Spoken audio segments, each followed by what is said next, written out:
Bismillahirrahmanirrahim. Assalamu alaikum students. Hope you all are well and good. Today we will discuss about characteristics of xerophytes. Xerophytes क्या होते हैं और उनकी characteristics क्या हैं. पिछले लेक्चर में हमने हाइड्रोफाइट्स के बारे में पढ़ा था. हाइड्रोफाइट्स क्या होते हैं. वाटर लिविंग प्लांट्स हाइड्रोफाइट्स कहलाते हैं और उनके आगे पानी या वाटर के इन्वायरमेंट को अडॉप्ट करने के लिए उन्होंने किस किस तरह से अपने आप को मॉडिफाई किया, कौन कौन सी अडॉप्टेशंस जो हैं वो अडॉप्ट की, जिसके बाद वो प्लांट्स पानी में जो है वो सर्वाइव करने के काबिल हुए. तो प्लांट्स को जनरली 4 कैटेगरी में जो है वो डिवाइड किया जाता है. इसमें मीज़ोफाइट्स हैं, ज़ीरोफाइट्स, हेलोफाइट्स एंड हाइड्रोफाइट्स हैं. तो मीज़ोफाइट्स प्लांट्स जो हैं adapted to habitat with adequate water. Xerophytes जो हैं वो plants adopted to a dry habitat. Halophytes plant adapted to salty habitat, यानी कि साल्टेड इन्वायरमेंट जो कि सी वाटर है, समुद्री पानी में पाए जाते हैं, हेलोफाइट्स कहलाते हैं. इसी तरह फ्रेश वाटर ताज़ा पानी में पाए जाने वाले प्लांट्स जो हैं वो हाइड्रोफाइट्स कहलाते हैं. Plants adopted to fresh water habitat. तो इसमें से हमने 2 टाइप ऑफ प्लांट्स हाइड्रोफाइट्स और ज़ीरोफाइट्स की करैक्टरिस्टिक्स के बारे में पढ़ना था, जिसमें हमने पिछले लेक्चर में हाइड्रोफाइट की करैक्टरिस्टिक्स के बारे में पढ़ लिया था. Leave under surface of the tree for extremely high number of stomata per unit in species.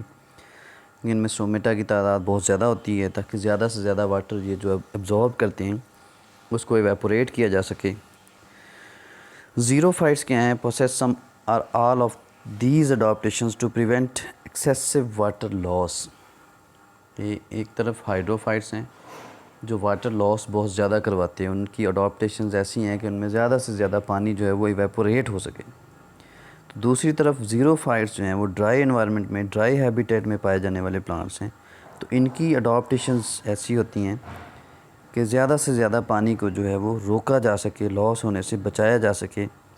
ज़ीरोफाइट्स possess some or all of these adaptations to prevent excessive water loss, क्योंकि इनमें पहले ही पानी की डेफिशिएंसी होती है.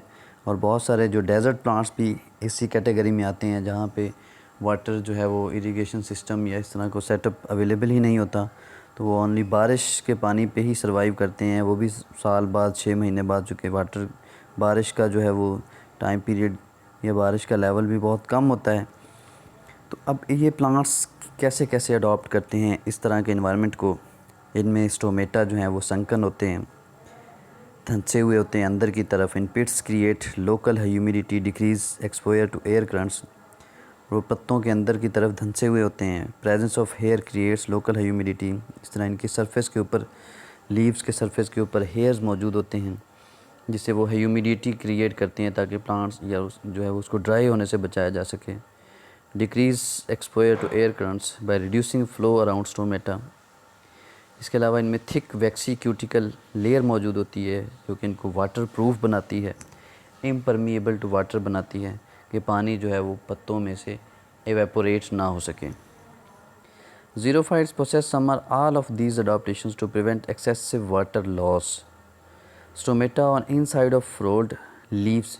अब स्टोमेटा जैसे हमने पिछले हाइड्रोफाइट्स में पढ़ा कि उनके स्टोमेटा अपर सरफेस पे होते हैं, जबकि इनके स्टोमेटा जो हैं वो लोअर साइड्स ऑफ लीव्स के मौजूद होते हैं. बल्कि मोस्टली प्लांट्स में तो कैक्टस लाइक उनमें लीव्स ही नहीं होते, उनमें स्टोमेटा जो है वो उनके स्टेम में ही मौजूद होते हैं और स्टेम ही जो है वो फोटोसिंथेटिक एक्टिविटी परफॉर्म करता है.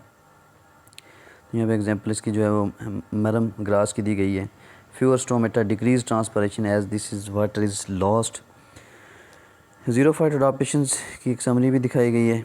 इनमें थिक क्यूटिकल होती है, स्मॉल लीफ सरफेस एरिया होता है, लो स्टोमेटा डेंसिटी है, संकन स्टोमेटा होते हैं, स्टोमेटल हेयर्स मौजूद होते हैं जिनको ट्राइकोर्स का नाम दिया जाता है. इसी तरह रोल्ड लीव्स, इनके पत्ते जो हैं वो करली या रोल्ड होते हैं ताकि डायरेक्ट सनलाइट इनके ऊपर ना पड़े और वाटर की कोई इवेपोरेट होने से बचाया जा सके. इस तरह इनमें एक्सटेंसिव रूट सिस्टम मौजूद होता है. इनकी रूट्स दूर दूर तक फैली हुई होती हैं ताकि दूर दराज जहाँ से भी पानी मिले उसको अब्ज़ॉर्ब किया जा सके. आगे इनकी फंक्शनिंग या काम करने का तरीका भी दिखाया गया है कि ये थिक क्यूटिकल क्या काम करती है, अनकंट्रोल्ड इवेपोरेशन। इसी तरह स्मॉल लीफ सरफेस एरिया से जितना सरफेस एरिया कम होगा उतनी इवेपोरेशन कम होगी। स्टोमेटा डेंसिटी जो है वो smaller surface area for diffusion. Sunken stomata humid air को मेंटेन करते हैं। इसी तरह स्टोमेटल हेयर जो हैं वो भी ह्यूमिड एयर को मेंटेन करते हैं। Rolled leaves maintain humid air around stomata, mean to say के प्लांट्स को या लीव्स को ड्राई होने से बचाते हैं। मैक्सिमाइज वाटर अपटेक, ज़्यादा जितनी एक्सटेंसिव रूट्स होंगी। आगे इनके एग्जांपल दिखाए हैं, कॉनिफर्स नीडल्स हैं, कैक्टस हैं, मरम ग्रास है, कैक्टाई है। इसी तरह कोच ग्रास है या cactus plants. All cacti are xerophytes, जितने भी कैक्टाई ग्रुप के मेंबर्स हैं वो ज़ीरोफाइट्स हैं, जिसमें लेफ्ट एंड राइट जो है वो एपिडर्मिस ऑफ द कैक्टस दिखाए गए हैं। नीचे उनकी प्लांट्स की स्पीशीज़ भी। लेफ़्ट में एपिडर्मिस सरफेस दिखाई गई है और राइट में जो है वो क्रॉस सेक्शन या x section of epidermis and underlying tissues दिखाया गया है। इसी तरह ये ट्रांसफ़र सेक्शन है लीफ ऑफ ज़ीरोफिटिक प्लांट्स का। आगे ये ज़ीरोफिटिक स्टडीज़ की एक जो है वो मरम ग्रास को एज अ केस स्टडी लिया गया है। इसको प्लांट्स को जो है वो डेजर्ट में स्टडी किया गया है। ये डेजर्ट में पाए जाते हैं। रोल्ड लीव्स हैं, लीफ हेयर्स मौजूद होते हैं, संकन स्टोमेटा होते हैं। These adaptations make it resistant to dry condition and of course sand dunes which drains very quickly retain very little water की रेत के टीलों में ये मोस्टली ये प्लांट्स ग्रो करता है, मरम ग्रास। तो वहाँ पे भी इस तरह के हार्श इन्वायरमेंट में भी ये सर्वाइव करने की एबिलिटी रखता है। तो ये थी कुछ बेसिक करैक्टरिस्टिक्स ऑफ ज़ीरोफिटिक प्लांट्स। यहाँ पे हमारा ये जो वाटर वाला चैप्टर है वो कंप्लीट हो जाता है। इसमें हमने पहले फील्ड कैपेसिटी के बारे में पढ़ा, वाटर होल्डिंग कैपेसिटी के बारे में पढ़ा, फिर ज़ीरोफिटिक प्लांट्स के बारे में पढ़ा, हाइड्रोफिटिक प्लांट्स के बारे में पढ़ा। तो नेक्स्ट लेक्चर में हम इंशाल्लाह फोटोसिंथेटिक एक्टिविटी के बारे में पढ़ेंगे। तब तक के लिए अल्लाह हाफ़िज़।